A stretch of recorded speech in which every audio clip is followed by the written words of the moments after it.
Hello and welcome to the Cyber Show. My name is Pip Blake. I'm the Managing Director of Disruptive Cyber Group, and today I am here with Prash. Hi everybody, I'm Prash, Chief Technology Officer of a company called Hadrian, focused on building scalable, autonomous, offensive security solutions in the Netherlands. So, Prash, we've had a little bit of a conversation about Hadrian before, and I'm reasonably familiar with what you guys do. And tell me a little bit more about the autonomous pen testing side of things and Yeah, why it's important. absolutely. I think a key thing for any organization is to not let security stunt the pace of innovation. And I think with how fast organizations in the modern day are pushing out new code, new technologies, creating additional points in their attack surface, security teams just can't keep up. So we need to make sure we're staying at the forefront by automating as much of the work as we possibly can in an effective, impactful manner. And that's really where Hadrian comes in with its autonomous pen testing solution. It's about keeping up with the pace of development, finding the sorts of risks that real malicious actors are looking for today, and not getting buried in the noise that traditional vulnerability scanning tools are giving off today. Okay. And with regards though, so I think that the standard sort of for penetration testing, typically it's once a year, obviously multiple updates across various Right. systems, servers, etc., etc. So in terms of the automating or what you do with regards to that side of things, is there how beneficial is making sure that there is that sort of constant background solution in Yeah. play when it comes to those obviously when it comes to that sort of not necessarily having that accreditation but it's that standard but adopting that sort of standard. Yeah. Well, like you said, that the most common sort of frequency people are having pen tests monthly, quarterly, annually. But every time they're pushing out a new feature or they're sort of launching something new into their attack surface, they're not necessarily getting a pen test on it. So you have this gap between coverage, but also whether you even know something is going live or not. So just even being aware of assets that are out there, detecting changes and then testing them in as close to real time as you can, is really important for not missing gaps or keeping gaps in coverage between your various pen testing cycles. Okay. And tell me a little bit about how Hadrian came about. So I think I'm right in saying that your Hadrian was kind of formed by the number one and number two hackers from the Netherlands. Is that correct? I may have made that up. You could say that. I'm sure some people have called them that before, but yeah, Hadrian is definitely sort of a hacker-led company, with the mindset being that security teams need to focus on the types of things real hackers, real malicious actors are looking for today. Yes, all the other stuff they're doing is important and necessary, but the number one risk posed to your organization is that which a real hacker today is going to be able to find and look for autonomously with sort of no additional access needed to your organization. Right, someone with no ties, no prior knowledge, no employment, no understanding of your company, if they can find a way to compromise you based on your digital footprint, that needs to be sort of a number one priority that a security team is looking into today. So Hadrian was sort of founded on that principle. Let's move away from this sort of traditional approach to security and focus more on, well, attack being the best form of defense. Yeah. So look at what hackers are capable of today and defend for that rather than a theoretical opponent. Okay. So there's probably, and I know it's quite a wide audience that this podcast, sorry, Sure. not podcast, this show goes out to.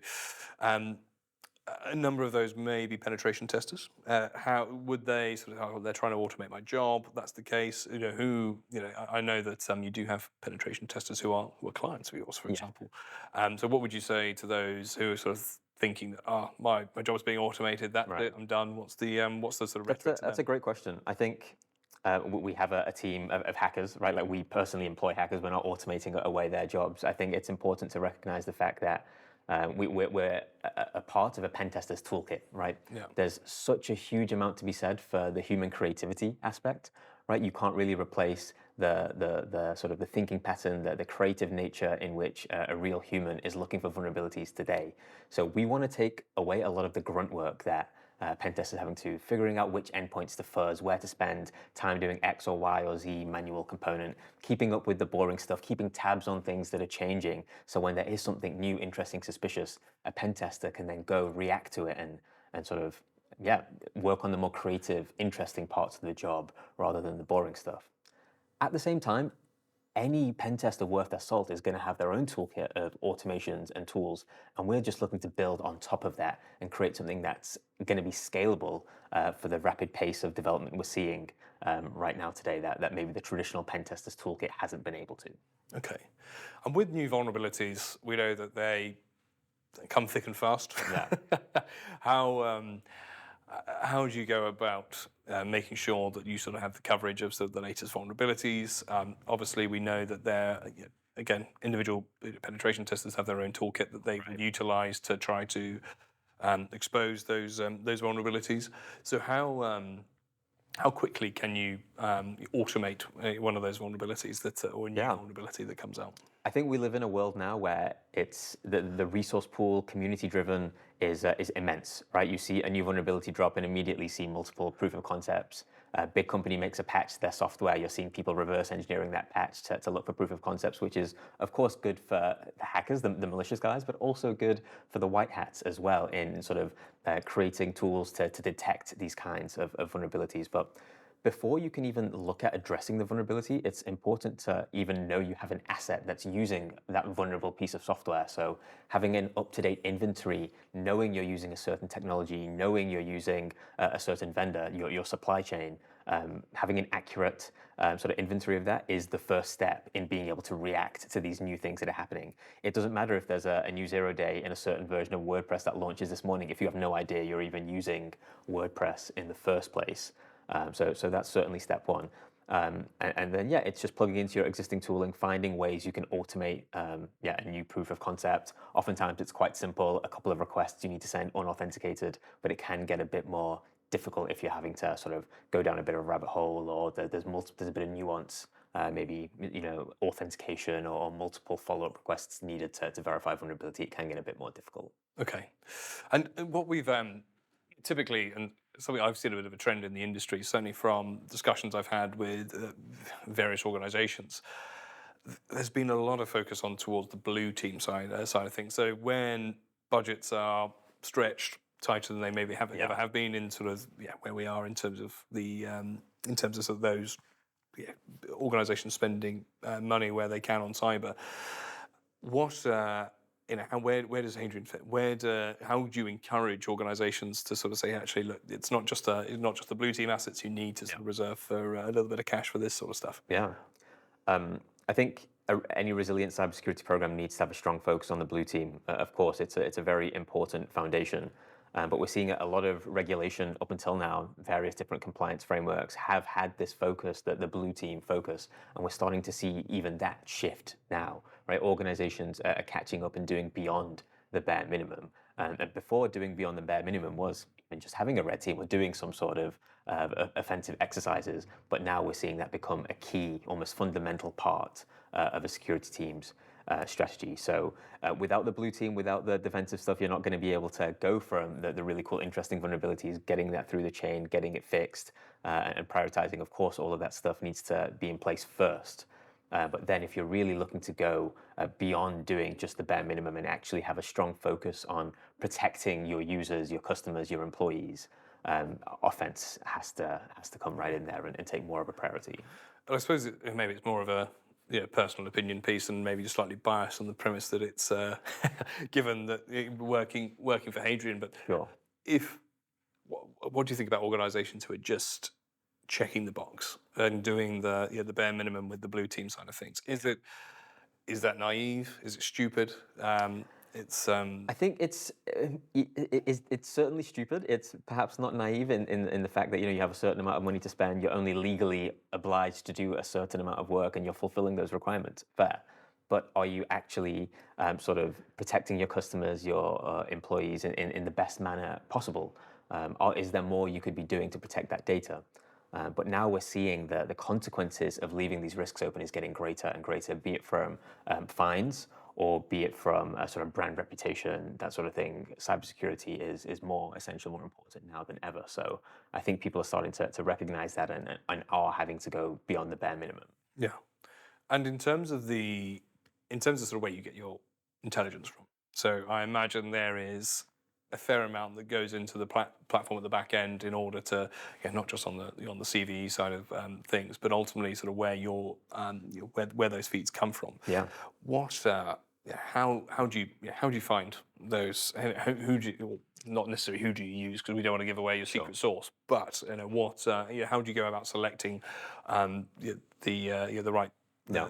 the right product to I use? mean, there are so many different sources, RSS feeds, blog posts, tweets coming in about super relevant, useful stuff, but it can be overwhelming if you just have one big feed that's everything's going in there. So this is where structure is really important. So for us at Hadrian, we have a catalog of all of the different software vendors our customers use. So we curate the feeds we receive based on what's most important to our customers, aka the stuff that they're using, and particularly when they're using open source tools, we're monitoring changes in those repositories, looking for patches, looking for things that might be indicative of a vulnerability having gone in there in the past. We're looking at the severity of CVs released. We're monitoring tweets in the infosec space for gathering momentum, things that are new, interesting. LLMs are a huge area for this, for being able to understand context of unstructured data like tweets. That all goes into a feed that's then prioritized, and important alerts, especially, for example, if there's a CV that drops on something that a customer of ours is using and there's a proof of concept accompanying, that's going to be right at the very top for us to tackle that day. We have a goal of reacting to a CV on an application that's in scope in one of our customer environments of 4 hours.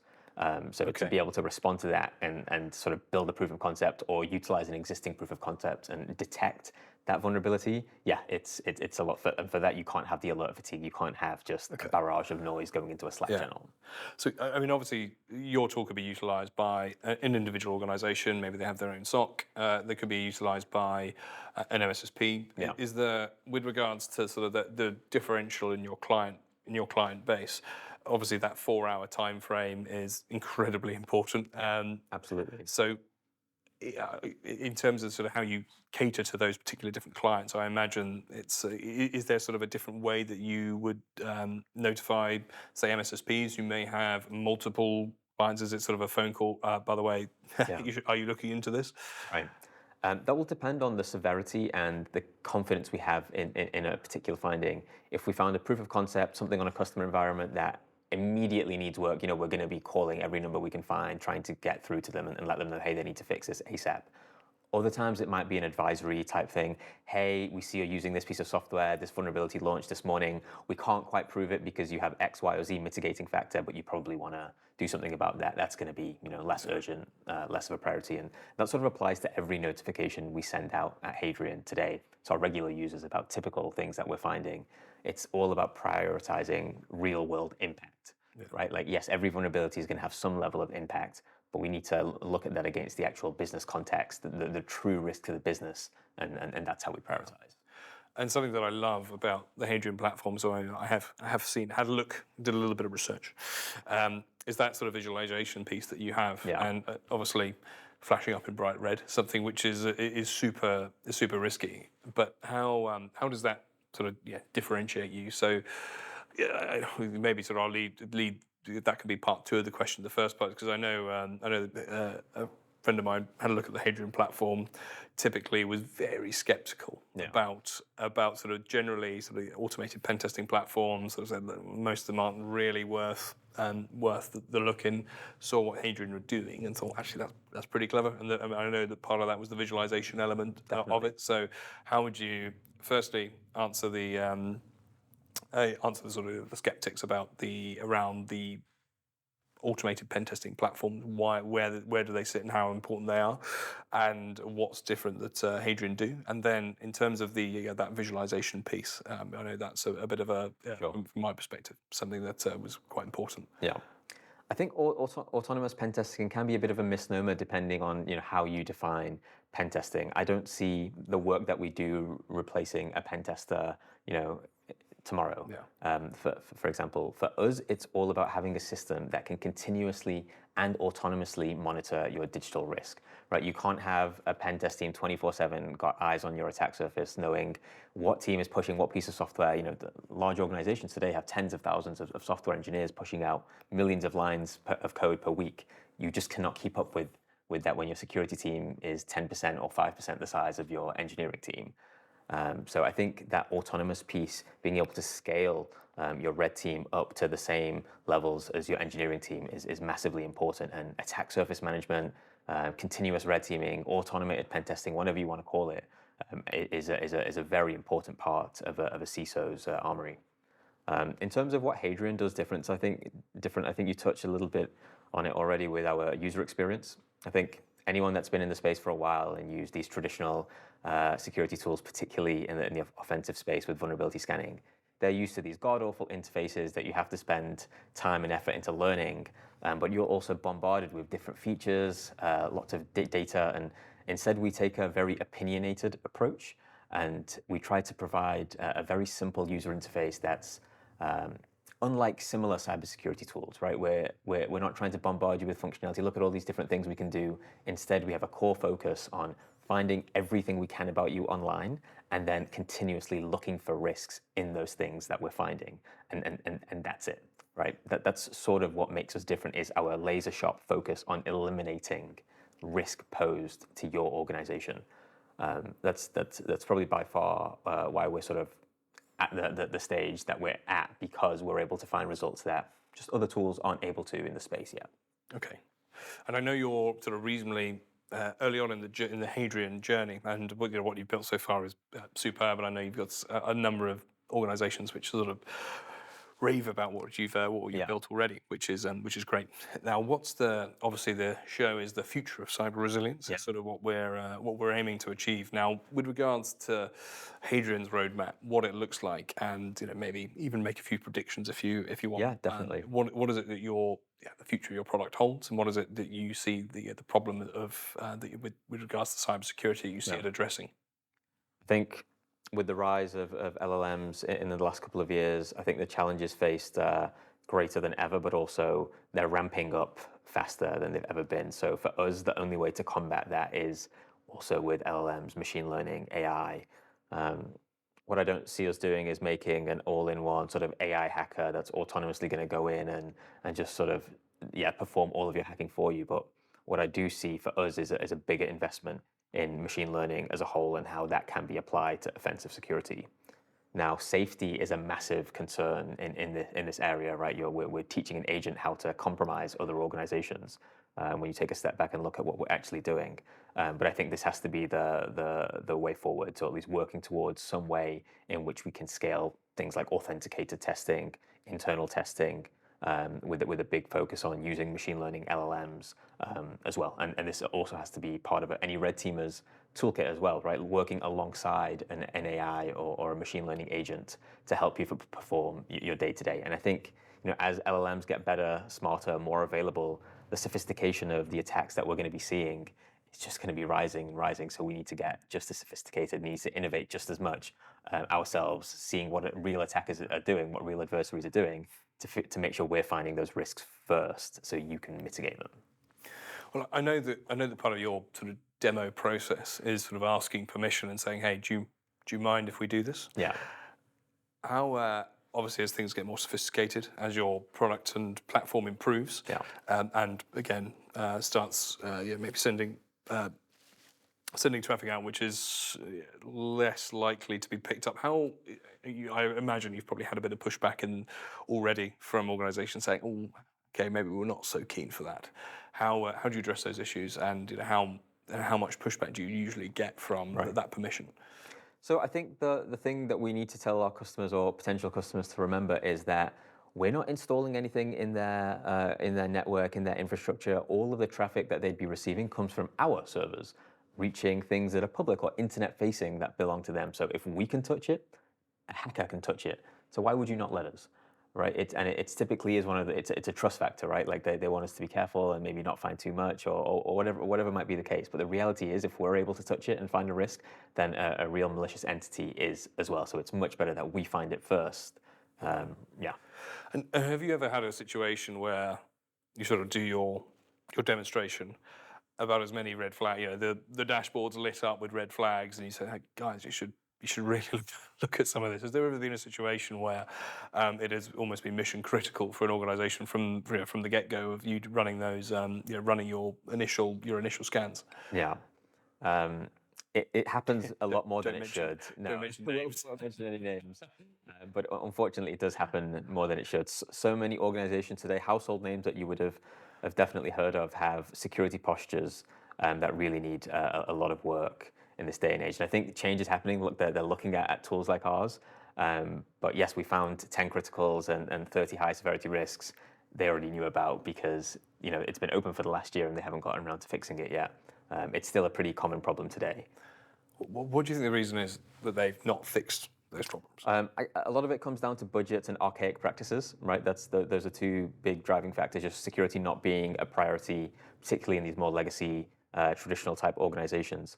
But then prioritization, right? You have 20 different tools giving you 1,000 different things that you need to fix. How do you have any idea what to go and fix first, let alone how to even get that risk to the right business unit, to the right person to then get it fixed and patched in time? And organizations are often so focused on figuring out this massive backlog, their internal processes, that they're missing out on the bigger picture and the most important things. Yeah, and that's I suppose that's the prioritization piece is obviously something which is integral to what Hadrian do. So and using that example of it's lit up like a Christmas tree, the Hadrian dashboard. Yeah.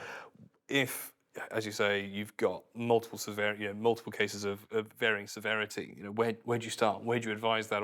Obviously, you've sort of done that particular scan. They Yeah. say they've known about it. They say, right, okay, we need Hadrian. We're on board. Where do you start with an organisation Sure. that is that exposed?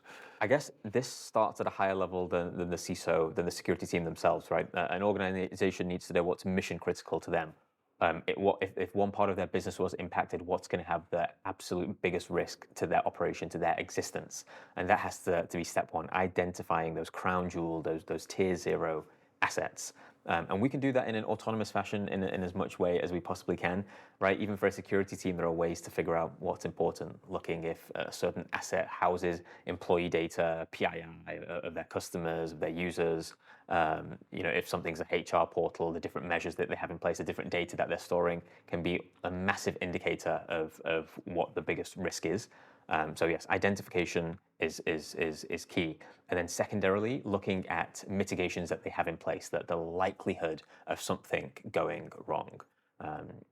I think those are two key factors before you even get to a sort of a more contextual risk score, like a CVSS score that's focused typically on the vulnerability directly itself, looking into the business context of that first.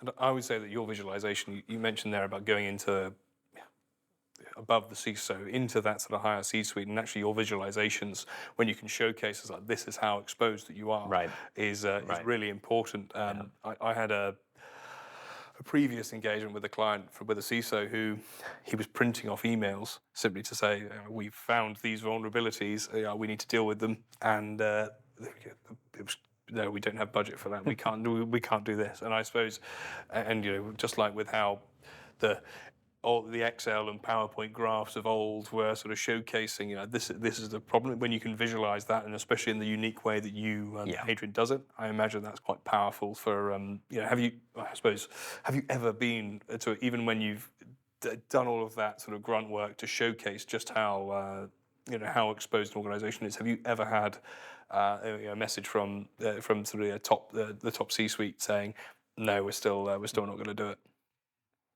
it? I think it's Again, just no names. it's an unfortunate reality that oftentimes still cybersecurity takes a backseat, especially when there are budget cuts. I mean, if you're looking at the industry today, we're seeing less and less of that. But unfortunately, a lot of people just don't care until something goes wrong, right? And you want to be one step ahead and prevent things from going wrong. If you're doing your job right and well, then no one's going to notice from a security point of view. It's only when it all goes to shit where people actually start taking notice. Yeah. Okay, I love it. I love it. And well, we always like to give our guests the ability to sort of just say to the audience, who is it that you're looking to have conversations with? Who should they reach out to? Do you want if you want to do any shout outs to sort of whether it's organisations or particular individuals within the Yeah. organisation that you want to mention, yeah, please fire away. And, Definitely. Thanks for giving me the opportunity. If you're an organization out there that has a digital footprint that's expanding, you don't have a great hold of everything that you have out there, you do a lot of M&A, you have a ton of subsidiaries in different regions, come talk to us, Hadrian.io. We're here to help you scale out your offensive security program and help you and your customers feel covered in that you're getting the protection that you should. Prash, thank you very much. I Thanks think very much. you got the message. Thank you very much for tuning in to the Cyber Show. I've been Pip Blake, and you guys have been beautiful. Thanks very much.